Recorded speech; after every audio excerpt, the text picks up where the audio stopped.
وہاں انسان کا خون بہ رہا ہے، وہاں پر مائیں پورا دن رو کر اپنی ہی چادر سے اپنا سر درد کی وجہ سے باندھ دیتے ہیں، اس کا کوئی مسئلہ نہیں ہے۔ جنرل کیانی نے آسٹریلیا میں جزیرے لیے، اس کو پتہ نہیں ہے کہ پشتون کا ایک علاقہ ہے جس کی مکمل زندگی ہم نے تباہ و برباد کر دی ہے۔ اور رویہ کیا ہے؟ رویہ یہ ہے کہ کلبھوشن یادو کے لیے اسپیشل بل بنائیں گے ان کے حقوق دینے کے لیے، ان کے ساتھ کال بھی الاؤڈ ہے، پر بلوچ اور پشتون جو مسنگ ہے اس کو کچھ الاؤڈ نہیں ہے، اس کو کوئی اس طرح کی فیسلٹی نہیں ہے۔ علی وزیر کا قانونی حق پروٹیکشن آرڈر کے لیے وہی اسمبلی کام نہیں کرے، اس اسمبلی کا وہ ممبر ہے۔ اور انصاف دور کی بات ہے، انصاف دور کی بات ہے، انصاف مانگنے کے لیے بھی وہ ہمیں نہیں چھوڑتے ہیں۔ انصاف مانگنے کی جرم میں بھی ہم پر کون سے دفعات لاگو ہوتے ہیں آپ کو پتہ ہے؟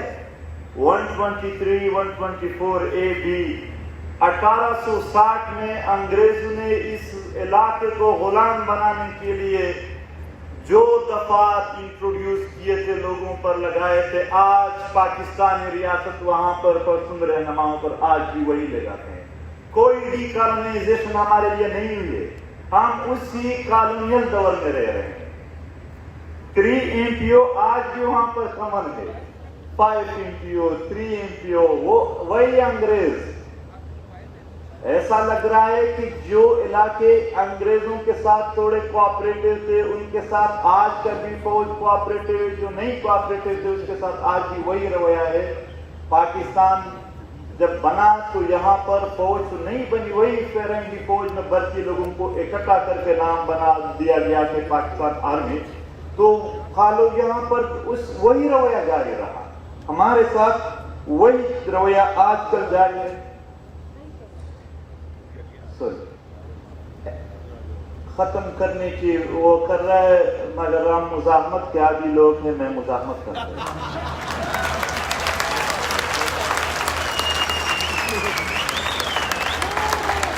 Action in aid of civil power یہاں ذکر کیا گیا، کسی نے پڑھا ہے؟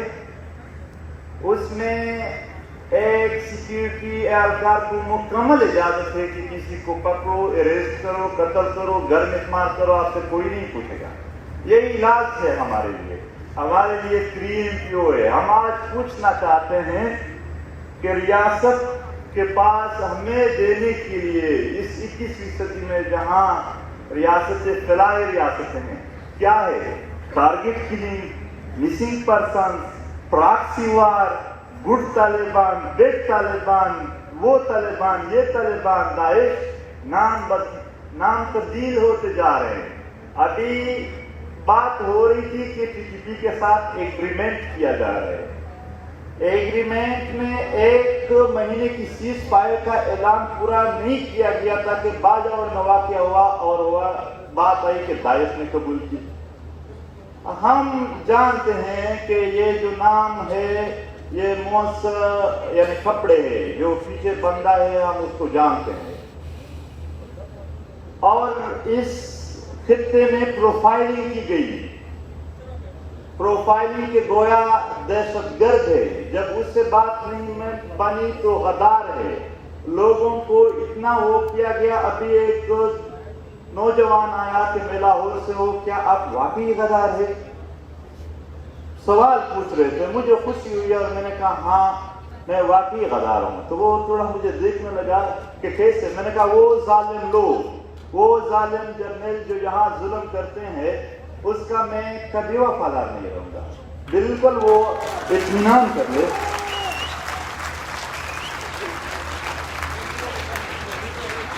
باقی سارے مسائل ہیں یہاں پر، اگر میں سارے مسائل چھیڑ دوں تو شاید ٹائم گھنٹوں میں بھی وہ کور نہیں ہو جائیں گے۔ آسما جہانگیر پروگرام اور ان کے سارے منتظمین کا شکریہ کہ انہوں نے ایک اچھا پروگرام بنایا، اور ہم جیسے wretched of the earth people کو بھی موقع دیا کہ یہاں پر اظہار کرے اور tribute to all of you.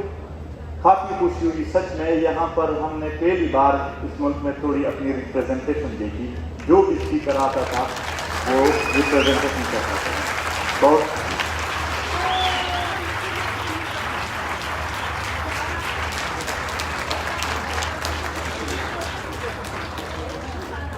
Hazara missing persons یا extra judicial killing, Baloch missing persons یا ایکسٹرا جوڈیشل کلنگ, یا اس طرح سندھ میں اور دیگر علاقوں میں. یہ میں نے جو خاکہ پیش کیا وہ صرف بتانے کے لیے کہ جو ہزاروں لوگ شہید اور مسنگ پرسنز ہو رہے ہیں ان کے گھروں کا, ان کے فیملیز کا کیا حال ہوتا ہے اور یہ سین کیا ہے. یہ سب کی ریپریزنٹیشن ہے. یہ یہاں پر صرف ایک علاقے کی نہیں, اس خطے میں مظلوم اقوام کی ریپریزنٹیشن ہے. اور جب بھی ضرورت پڑی ہم سارے مظلوموں کے ساتھ ہوں گے. بہت